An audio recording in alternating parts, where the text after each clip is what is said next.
മാന്യപ്രേക്ഷകർക്ക് നമസ്കാരം. ഗുജറാത്ത് കലാപം എന്ന് കേൾക്കുമ്പോഴേക്ക് നമ്മുടെ കേരളത്തില് സകല മോദി വിരുദ്ധർക്കും, അത് കോൺഗ്രസ് ആയിക്കൊള്ളട്ടെ, CPM ആയിക്കൊള്ളട്ടെ, മുസ്ലിം ലീഗ് ആയിക്കൊള്ളട്ടെ, കേരളത്തിലെ പ്രമുഖ മാധ്യമങ്ങളായിക്കൊള്ളട്ടെ, സിനിമാക്കാരായിക്കൊള്ളട്ടെ, വലിയ ആവേശത്തിൽ രംഗത്തിറങ്ങും. നമുക്കറിയാം, ലേറ്റസ്റ്റ് ആയിട്ട് ഒരു സിനിമ പോലും പൃഥ്വിരാജിന്റെ ഒക്കെ നേതൃത്വത്തിൽ നമ്മുടെ കേരളത്തില് ഇറക്കി അതുമായി ബന്ധപ്പെട്ട് വലിയ ചർച്ച നടത്തി വലിയ ആവേശത്തില് മുന്നോട്ട് പോയി. അതേസമയം മാറാട് കലാപത്തെ കുറിച്ച് ഒരക്ഷരം ആരെങ്കിലും എവിടെ നിന്നെങ്കിലും ഒന്ന് പറഞ്ഞാൽ അത് ചർച്ച ചെയ്താൽ മത ഐക്യം പോവും, അങ്ങനെയാണ് ഇങ്ങനെയാണ് തോന്നിയതുപോലെ ആളുകൾ വിളിച്ചു പറയാം. ഇപ്പൊ KC വേണുഗോപാലൊക്കെ ലേറ്റസ്റ്റ് ആയിട്ട് രംഗത്തെത്തിയിട്ടുണ്ട്, വലിയൊരു പ്രസംഗമൊക്കെ ആയിട്ടുണ്ട്. ചെറിയൊരു ഭാഗം നമുക്ക് ഈ ഒരു വീഡിയോയിൽ മുന്നോട്ട് വെക്കാം. ഒരു കാര്യം ഏതായാലും വളരെ വ്യക്തമാണ്, ഗുജറാത്ത് കലാപം സിനിമയിൽ ഉൾപ്പെടെ കൊണ്ടുവന്നതോട് കൂടിയിട്ട് കേരളത്തിൽ ഇപ്പോൾ ഏതൊരു ചെറിയ കുട്ടിക്ക് പോലും വ്യക്തമായിട്ട് അറിയാം അതിൽ നരേന്ദ്രമോദിക്കോ BJPക്കോ RSSനോ ഒരു ബന്ധവുമില്ല എന്നുള്ളത്. കാരണവും വളരെ വ്യക്തമാണ്. നമ്മുടെ രാജ്യത്തെ ഒരു നീതിപീഠവും പ്രതിയായിട്ട് ഈ പറയുന്ന നരേന്ദ്രമോദിയെയോ BJPയെയോ RSSനെയോ മുന്നോട്ട് വെച്ചിട്ടില്ല. പകരം ഗോദ്ര ട്രെയിൻ തീവപ്പ് ഉണ്ടായത് കൊണ്ടാണ് എന്നും ആ ട്രെയിൻ തീവപ്പില് ജിഹാദികൾക്ക് ശിക്ഷ കൊടുത്തിട്ടുള്ളതും കൃത്യമായിട്ട് കോടതി വിധികളിലുള്ളതാ.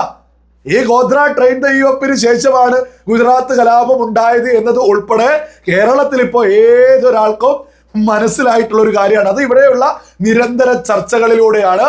അതേസമയം മാറാട് കലാപത്തെ കുറിച്ച് ഒരു അക്ഷരം മിണ്ടാൻ പാടില്ല. ഏതായാലും നിങ്ങൾ ഈ പ്രസംഗത്തിന്റെ ചെറിയൊരു ഭാഗം കേട്ടു നോക്കൂ.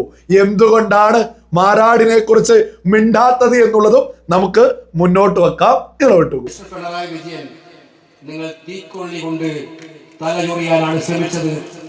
നിങ്ങളുടെ വാചകത്തിൽ നമ്മൾ ഒരിക്കലും ആഗ്രഹിക്കാത്തതാണ് മാറാട് പോലെയുള്ള കലാപം. ഞാൻ അദ്ദേഹത്തെ ഇരുത്തിക്കൊണ്ട് പറയാൻ ആഗ്രഹിക്കുന്നില്ല.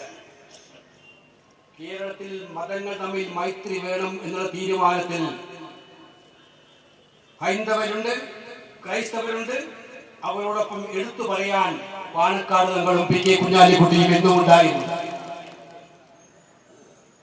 CK മുഖ്യമന്ത്രിയായിരുന്നു ആ സന്ദർഭത്തിൽ. ആ കലാപം, നിർഭാഗ്യകരമായ കലാപത്തിലെ യഥാർത്ഥ പ്രതികളെ കൊണ്ടുവന്ന് അകത്താക്കാനും അത്തരമൊരു കലാപം പിന്നീട് ആവർത്തിക്കാതിരിക്കാനും വർഗീയത ആളിക്കത്തിക്കുകയല്ല, അതിനെ അവസാനിപ്പിക്കുകയാണ് എന്നുള്ള പ്രത്യയശാസ്ത്രത്തോടെ മുന്നോട്ട് പോകാനും ഐക്യജനാധിപത്യ മുന്നണി ഉണ്ടായിരുന്നു എന്നുള്ള കാര്യം വിസ്മരിച്ചിട്ടാണ്. നിങ്ങൾ കേട്ടില്ലേ എന്താണ് KC വേണുഗോപാൽ വിളിച്ചു പറയാൻ ശ്രമിക്കുന്നത്? മാറാടിനെ കുറിച്ച് ചർച്ച ചെയ്യാനേ പാടില്ല. AK ആന്റണി ആയിരുന്നു അന്ന് മുഖ്യമന്ത്രി. അല്ല, എന്തുകൊണ്ടാ ഇതൊന്നും ചർച്ച ചെയ്യരുത് എന്ന് വിളിച്ചു പറയുന്നത്? ഈ മാറാട് കലാപ കേസില് പ്രതികളാരാ? മുസ്ലിം ലീഗുകാരില്ലേ, NDFകാരില്ലേ, ഇവരൊക്കെ പ്രതികളായിട്ടില്ലേ?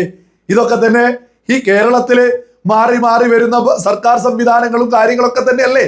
എന്നിട്ടും പ്രതികളായിട്ട് മുസ്ലിം ലീഗും NDFകാരൊക്കെ തന്നെ ഉണ്ട് എന്നുള്ളത് തന്നെയല്ലേ നമ്മൾ കൃത്യമായിട്ട് കണ്ടിട്ടുള്ളത്. അപ്പൊ സകല ആളുകളും ഒന്ന് ചിന്തിച്ചു നോക്കൂ. മാറാട് കലാപത്തെ കുറിച്ച് ചർച്ചയായാൽ ഇതിനൊക്കെ പിന്നില് മുസ്ലിം ലീഗും NDFും അതുമായി ബന്ധപ്പെട്ട ആളുകളാണ് എന്നുള്ളത് കേരളത്തിലെ സകല മലയാളികളും തിരിച്ചറിയുന്നത് കൊണ്ട് മാറാട് കലാപത്തെ കുറിച്ച് ഒരു അക്ഷരം പറയാൻ ഇവരാരും തന്നെ, അത് പറഞ്ഞു കഴിഞ്ഞാൽ ഇവിടെ മതമൈത്രി തകരും, സകലതും തകരും, സകലതും തകരും. എന്നിട്ട് പാണക്കാട് തങ്ങളും ഈ പറയുന്ന കുഞ്ഞാലിക്കുട്ടിയൊക്കെയാണ് വേദിയിൽ ഇരുത്തിയിട്ട് ഞങ്ങൾ പറയാണ് ഞങ്ങൾ അങ്ങനെ ചെയ്തു ഇങ്ങനെ ചെയ്തു. നാണമില്ലേ ഈ KCക്കൊക്കെ? ഒരു നാണമില്ലേ? നമ്മുടെ കേരളത്തിലെ സകല മലയാളികളും തിരിച്ചറിയണോ, നമ്മുടെ കേരളത്തിൽ നടന്ന മാറാട് കലാപവുമായി ബന്ധപ്പെട്ട് പ്രതികളായിട്ട് മുസ്ലിം ലീഗുകാരുണ്ട്, NDFകാരുണ്ട്. ഇതൊക്കെ തന്നെ നമ്മുടെ ഇതുമായി ബന്ധപ്പെട്ട് ഏതൊരു വാർത്ത എടുത്തു നോക്കിയാലും കാണാൻ സാധിക്കുമോ? ഇതിനെക്കുറിച്ച് ചർച്ച പോലും പാടില്ല. ആരെങ്കിലും പറഞ്ഞ അതിനെതിരെ പല്ലും നഖവും ഉപയോഗിച്ച് ആളുകൾ രംഗത്തെത്തുക. അതേസമയം ഗുജറാത്ത് കലാപമാണെങ്കിൽ വലിയ ആവേശവും, അത് ചർച്ച ചെയ്താൽ ഒരു മതപ്രശ്നവും ഇല്ല, ഒരു ഐക്യവും തകരൂല, ഒരു വിഷയമില്ല എന്നല്ലേ ഇവർ പറയുന്നത്? ഇവരതല്ലേ മുന്നോട്ട് വെക്കുന്നത്? ഇവരൊക്കെ രാഷ്ട്രീയ ലാഭത്തിന് വേണ്ടി തോന്നിയത് നെറികേട് ചെയ്ത് മുന്നോട്ട് പോവുകയാണ് എന്നുള്ളതൊക്കെ ഇതിലൂടെ സകല മലയാളികളും തിരിച്ചറിയണോ? ഇതിപ്പോ കോൺഗ്രസിൽ ഇതൊക്കെ വിളിച്ചു പറഞ്ഞ് ഈ രംഗത്ത് വരാനും കാരണമുണ്ട്. ഇപ്പോ ഈ വരുന്ന ഈ ഇലക്ഷനിൽ UDF അങ്ങ് അധികാരത്തിലെത്തുമെന്നാണ് കോൺഗ്രസ്സുകാരൊക്കെ തന്നെ ചിന്തിച്ച് മുന്നോട്ട് വന്നത്. ഒരു ഭാഗത്ത് VD സതീശൻ, മറുഭാഗത്ത് KC വേണുഗോപാൽ, അതിന്റെ അപ്പുറത്തെ ഭാഗത്ത് രമേശ് ചെന്നിത്തല. ഇവര് മത്സരിച്ച് പാണക്കാട് ഈ പറയുന്ന മുസ്ലിം ലീഗ് സംവിധാനത്തെ പരമാവധി പൊക്കിപ്പിടിക്കും, പരമാവധി. എന്നിട്ട് ഇവരൊക്കെ തന്നെ മോദിക്കെതിരെ RSSനെതിരെ നിരന്തരം വിളിച്ചു പറയാം. എന്തിന്? ഇവിടെ മുഖ്യമന്ത്രി കിട്ടാൻ പ്രീണനം നടത്തിയേ പറ്റൂ. ഇവിടെ വികസന കാര്യങ്ങളെ കുറിച്ച് ഇവരൊക്കെ എന്തെങ്കിലും പറയുന്നത് നിങ്ങൾ ആരെങ്കിലും കേൾക്കുന്നുണ്ടോ? നമ്മുടെ കേരളത്തിലെ യുവാക്കളൊക്കെ ഇവിടെ വിട്ടോടുകയാണ്. നമ്മുടെ മുൻ മുഖ്യമന്ത്രി ഉമ്മൻചാണ്ടിയുടെ കുടുംബം ഉൾപ്പെടെ യൂറോപ്പിലാണ്. കാരണം എന്താ?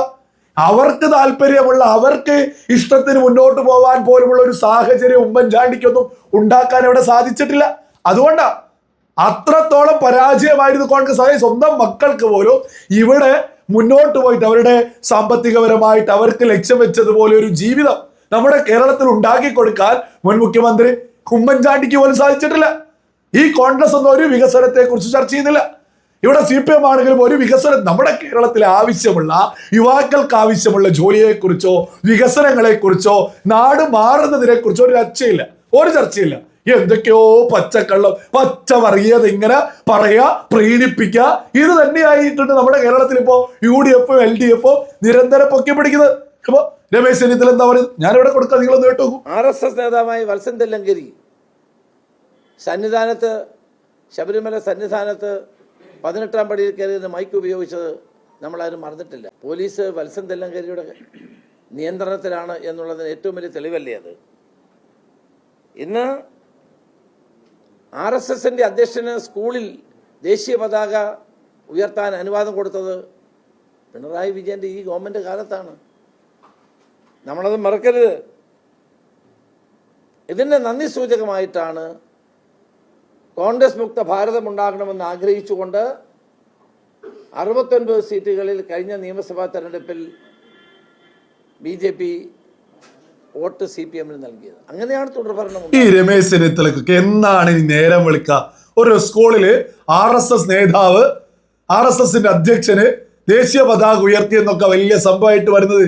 രാജ്യത്തിന്റെ പ്രധാനമന്ത്രിയും ആഭ്യന്തരമന്ത്രിയും രാജ്യത്തിന്റെ ഇതുമായി ബന്ധപ്പെട്ട് ഭരണത്ത് പ്രധാനമായിട്ട് നിൽക്കുന്ന സകല ആളുകളും RSS ആണ് എന്നുള്ള തിരിച്ചറിവൊന്നും ഇന്നേ വരെ രമേശ് ചെന്നിത്തലക്കൊന്നും ഉണ്ടായിട്ടില്ലേ? ഇപ്പൊ ഏതെങ്കിലും ഒരു സ്കൂളില് RSS അധ്യക്ഷന് ദേശീയ പതാക ഉയർത്തിയ പ്രശ്നമാണ് പറയുന്നത്. രാജ്യം ഭരിക്കുന്നത് തന്നെ RSS ആണ് എന്നുള്ളത് തിരിച്ചറിവിലേക്കൊന്നും ചെന്നിത്തല എത്തിയിട്ടില്ലേ?